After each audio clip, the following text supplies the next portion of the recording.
ritmo da arquitetura de segurança europeia acelerou em meio às tensões entre Washington, Bruxelas e Moscou. Uma fábrica dos Estados Unidos foi atingida em um ataque aéreo russo na Ucrânia. Qual é a sua reação a isso? Bem, eu não estou feliz com isso.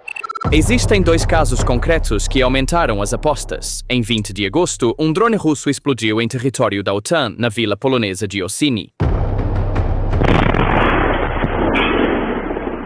E em 21 de agosto, uma instalação Flex de propriedade dos Estados Unidos foi atingida por mísseis russos em Mukachevo, no oeste da Ucrânia. Esses dois incidentes encurralaram Putin. Se a ação da Rússia foi deliberada ou não é irrelevante. Isso foi simplesmente um erro crítico por parte de Putin, porque essas duas ações não deram a ele nenhuma vantagem tática. Pelo contrário, elas expuseram sua mão e, mais importante, o que vem a seguir é uma fonte de medo para Putin. Então, o que Washington e Bruxelas fizeram após esse duplo choque e o que podem fazer a seguir? Primeiro, vamos esclarecer o que aconteceu em Ossini, depois examinar o significado do ataque à fábrica dos Estados Unidos e sua cadeia de consequências. Na noite de 20 de agosto, um veículo aéreo não tripulado explodiu em um campo de milho em Ossini, na região de Lubelski, na Polônia. O ministro da Defesa da Polônia descreveu isso como uma provocação russa. O escritório do promotor compartilhou descobertas apontando para uma direção bielorrussa. Uma noite depois, em 21 de agosto, a instalação-alvo em Mukachevo cruzou um limiar adicional. Uma fábrica pertencente à Flex, uma empresa de propriedade dos Estados Unidos, listada na Bolsa de Valores dos Estados Unidos. As autoridades locais relataram que 6 trabalhadores ficaram feridos. O ataque ocorreu em uma área próxima à fronteira da União Europeia. Assim, a mensagem não foi direcionada apenas a Kiev, mas também a Bruxelas e Washington. Enquanto o lado ucraniano descreveu o local como parte da cadeia de produção civil, Moscou, como de costume, manteve a área cinzenta ampla ao categorizá-lo como um alvo industrial militar. No entanto, a área cinzenta tem pouca influência política. Quando uma propriedade dos Estados Unidos é alvo, a questão de como responder surge automaticamente em Washington. De fato, o debate na mídia e nas instituições dos Estados Unidos sobre como este ataque, realizado enquanto as negociações de paz estão em andamento, afetará a linguagem na mesa de negociações se intensificou. Neste ponto, é essencial traçar uma linha. O dano físico a uma fábrica não determina, por si só, o curso da guerra, mas acelera o relógio político. Apesar das mensagens divergentes no nível presidencial na esfera pública dos Estados Unidos, a frase "propriedade dos Estados Unidos foi alvo" produz um único resultado dentro da burocracia. Um pacote de segurança mais amplo torna-se legal e politicamente legítimo. De fato, logo após o incidente, a manchete "Trump não está feliz com este ataque" foi publicada diretamente. Esta declaração pode parecer branda na linguagem política doméstica, mas em Washington não está feliz. Significa que está no radar e uma resposta será dada. A declaração de Trump, "não estou satisfeito", deve ser interpretada corretamente aqui. Na política interna, isso pode parecer uma linguagem branda. No entanto, na burocracia dos Estados Unidos, "não estou satisfeito" significa acelere as opções para a ala técnica do ramo executivo. Essa resposta às vezes abre a porta para discussões sobre novas rotações de Patriot, compartilhamento mais amplo de inteligência ou até mesmo opções mais arriscadas, como elementos de treinamento dentro da Ucrânia. Qual foi o cálculo de Moscou? Criar pressão na zona cinzenta, com plataformas de baixo custo na fronteira e na retaguarda, forçando a OTAN a um ritmo caro e exaustivo. Mas o oposto aconteceu. Em 21 de agosto, o governo holandês anunciou sua decisão de enviar 2 baterias Patriot e aproximadamente 300 militares para a Polónia, um passo claro que imediatamente reforçou o anel de engajamento no flanco leste. Por que consideramos isso um erro crítico do ponto de vista de Putin? Porque o momento e os alvos estabelecidos reforçaram em vez de desestabilizar o equilíbrio interno no bloco oposto. A frase "propriedade dos Estados Unidos" permite que Washington use tanto instrumentos diplomáticos quanto militares de forma legítima. Dados da Reuters sobre a onda de ataques mostram que a ação não foi apenas uma provocação rotineira. 574 drones e 40 mísseis indicam que isso não foi um teste, mas uma onda. Tal onda empurra a opinião pública dos Estados Unidos a um ponto que não pode ser ignorado. As discussões no Senado e na Câmara dos Representantes para reformular o apoio à Ucrânia também aceleram por esse motivo. De fato, relatórios sobre as sessões de fim de verão do Washington Post mostram que novos fundos estão passando pelas etapas do comitê mais rapidamente e que programas de longo prazo, como o USAI, estão sendo destacados. Essa aceleração enfraquece a suposição do Kremlin de que o tempo está a nosso favor. Houve um endurecimento simultâneo do lado europeu. O 18º pacote de sanções da União Europeia foi aprovado em meados de julho. O limite de preço do G7 foi reduzido para 47,6 e as medidas foram reforçadas em áreas como a frota sombra e o acesso financeiro.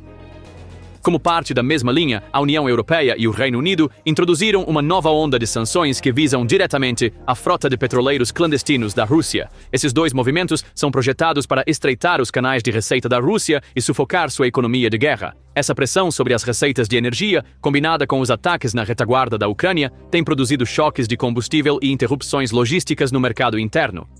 Cada item cujo preço aumenta ou cujo fornecimento é interrompido está desacelerando o plano de guerra prolongada da Rússia. Os choques de combustível e as lacunas logísticas que a Rússia está enfrentando no fronte doméstico, combinados com esses desenvolvimentos externos, tornaram o argumento do Kremlin de ganhar tempo mais frágil. Desde o verão, os ataques ucranianos a refinarias causaram interrupções e filas no abastecimento de combustível. Mesmo as proibições de exportação de Moscou e as intervenções no mercado interno têm tido dificuldades para reduzir os preços. Este cenário ilustra que a economia de guerra atingiu seus limites no dilema de produção barata e defesa cara. Enquanto isso, a questão de saber se a Europa enviará tropas não é independente desses dois eventos. Após a cúpula em Paris, em 26 de fevereiro de 2024, quando Emmanuel Macron disse que nada deve ser descartado, a política europeia passou dias debatendo essa declaração. Alguns interpretaram isso como uma ameaça implícita, enquanto outros viram como um equilíbrio entre treinamento em casa e escalada no exterior. À medida que o calendário avançava, opções híbridas, como enviar instrutores e treinar dentro da Ucrânia, foram discutidas com mais frequência na prática. No verão de 2025, a Reuters informou que a França estava considerando enviar instrutores para a Ucrânia. A Lituânia disse que poderia apoiar tal decisão se feita em coordenação com os aliados. Treinamento no terreno não é o mesmo que enviar uma brigada militar, mas o nível que determina os próximos passos está subindo gradualmente. Em meados de agosto de 2025, Macron iniciou o envio de uma força de manutenção da paz composta por 10 países para a Ucrânia. Após o ataque, houve apelos abertos de círculos de segurança dos Estados Unidos. O general aposentado do Exército dos Estados Unidos, Jack Keane, disse que a opção de enviar uma brigada dos Estados Unidos para a Ucrânia, com os exércitos europeus permanecendo na retaguarda e os Estados Unidos assumindo funções de logística, inteligência e gestão, deveria ser considerada. Isso não é uma decisão, mas a ideia ilustra até onde o quadro pode ser estendido. Porque, enquanto canais diplomáticos, como as negociações de paz e a reunião no Alasca estão em andamento, tais propostas de envolvimento no terreno servem como balões de ensaio. Como são recebidas, até onde vão e quais são as posições imediatas dos vários blocos políticos. Tudo isso é medido. Neste ponto, a pergunta "por que a OTAN não atacou?" inevitavelmente surge. A resposta não está na fraqueza técnica, mas no mandato político. A missão de policiamento aéreo da OTAN, conduzida em uma base de 24 horas, monitora o céu e previne violações. No entanto, a área de cobertura do Sistema Integrado de Defesa Aérea e Antimísseis é o espaço aéreo da OTAN.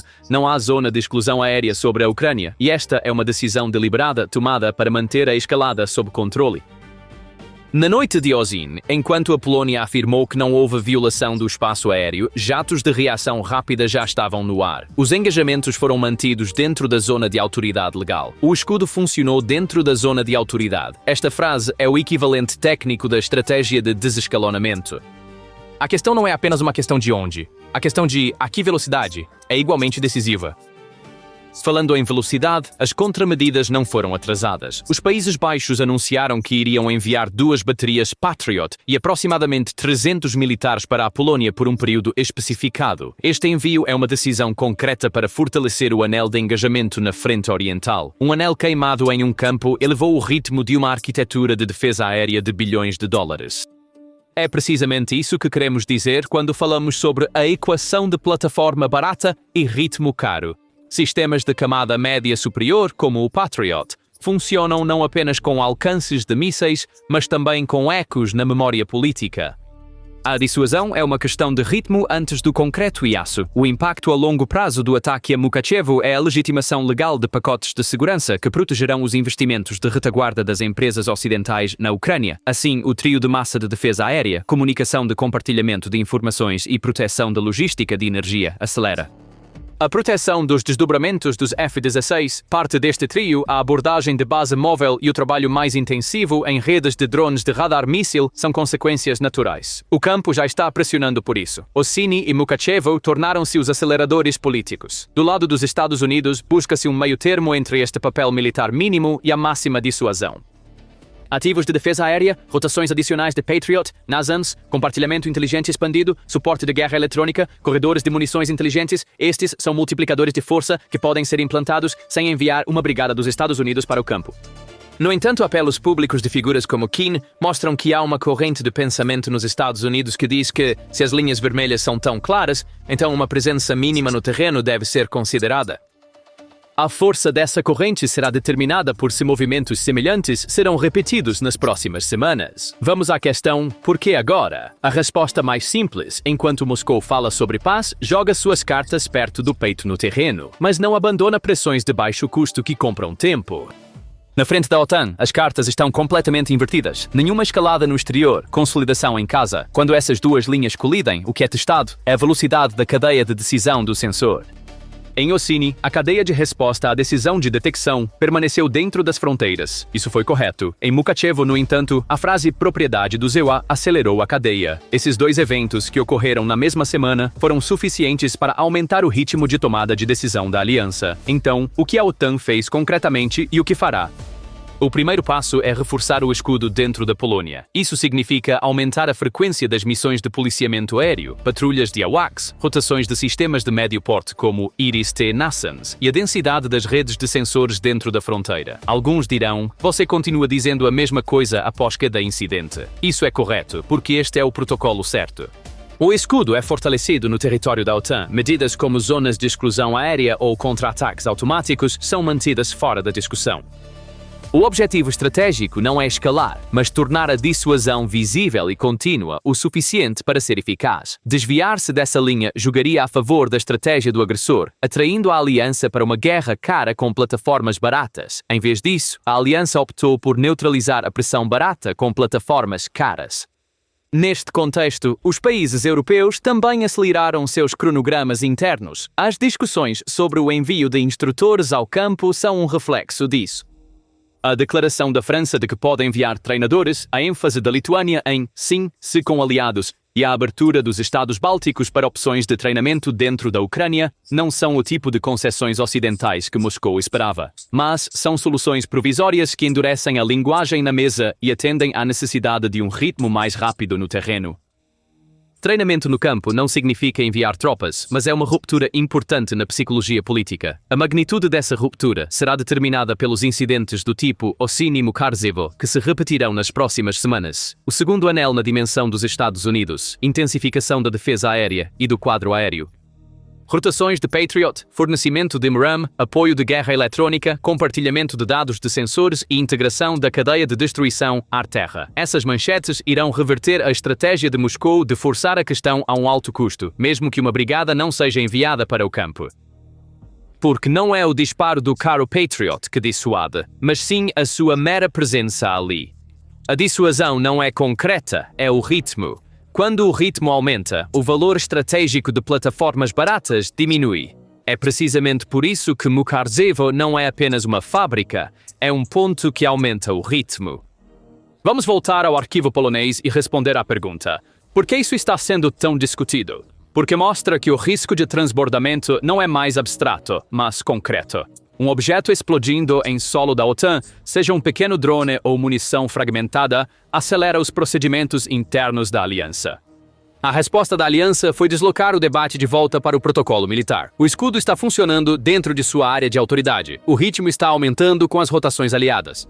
Essas duas frases resumem a segurança europeia de hoje. Retornando à dimensão da Bielorrússia, camadas legais e políticas estão entrelaçadas aqui. A ênfase do promotor no ângulo da Bielorrússia abre a porta para duas possibilidades. O ponto de lançamento pode ser a Bielorrússia ou a plataforma pode ter passado pela Bielorrússia. O uso conjunto de defesa aérea e bases de Minsk com a Rússia, dentro do quadro do Estado da União, deixa uma ampla área cinzenta para manobra. Negar conhecimento com "eu não sabia" ou conscientemente empurrar os limites da área cinzenta, com a retórica de dissuasão conjunta, são ambos politicamente possíveis. No entanto, indicadores direcionais não são prova de intenção. Eles representam um limiar que desencadeia uma discussão sobre responsabilidade. Portanto, concluir que o ponto de partida definitivo é a Bielorrússia antes que o relatório técnico seja concluído pode tranquilizar o público, mas distorce a verdade. A abordagem mais apropriada é aguardar os resultados do processo legal enquanto se mantém um tom de dissuasão. O uso precoce da palavra provocação pela Polônia é um limiar crítico nesta equação. Esta palavra é um sinal não apenas para Moscou, mas também para Bruxelas. Enquanto a acusação mantém um tom cauteloso para manter o processo judicial calmo, a linguagem dura do Ministério da Defesa mantém o canal de dissuasão aberto. A Polônia tem 2 casos traumáticos em sua memória recente: o caos de comunicação nos dias seguintes ao trágico incidente em Przewodów e o debate sobre segurança desencadeado pela descoberta de um míssil de cruzeiro meses depois dentro do país. Portanto, o método que está sendo aplicado hoje pode ser resumido da seguinte forma: primeiro dissuadir, depois restringir. Isso não é controle da raiva, mas disciplina processual. A resposta à pergunta "por que Moscou assumiria tal risco?" pode ser resumida em 5 pontos. O teste do relógio, medindo a velocidade da cadeia de resposta de decisão de detecção nas fronteiras. Engenharia de percepção, criando a impressão de que o escudo da OTAN está quebrado. Lançando uma sombra sobre a mesa, pressão pré-diplomática. Névoa estratégica, criando ambiguidade com plataformas de baixo custo que permitem negação. E encaixando 2 sinais no mesmo ciclo: propriedade dos Ecoseitua e fronteira da OTAN. Os benefícios são pequenos, mas rápidos. O dano é mais sistêmico. Desdobramentos concretos, rotações aceleradas, alinhamento crescente da aliança e um guarda-chuva político mais amplo para defesa aérea e compartilhamento de inteligência com a Ucrânia. A pressão de curto prazo é enfrentada com consolidação de médio prazo.